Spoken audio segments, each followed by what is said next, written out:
Let's begin the entry into our iPhone 5, starting with the two pentalobe screws. We have one on either side of our lightning port connector. With these two pentalobe screws removed, we want to utilize a suction cup on the front face of our screen closest to our home button.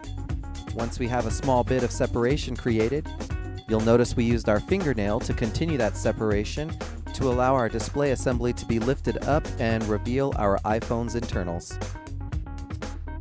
There is a small metal cover protecting the connections for our display assembly. Go ahead and remove the 3 Phillips screws that are securing it into place.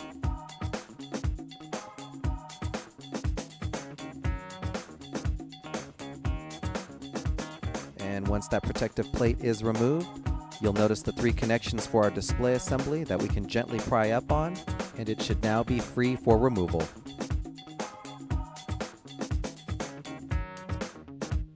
With the display assembly separated from the rest of our iPhone, we can now bring our attention to removing our front-facing camera and earpiece speaker.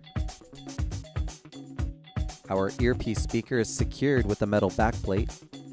We can remove the 2 Phillips screws that are securing this plate.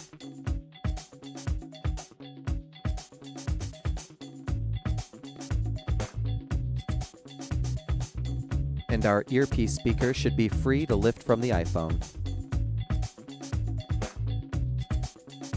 Our front-facing camera assembly is next. A small amount of maneuvering should wiggle it free from its housing for removal.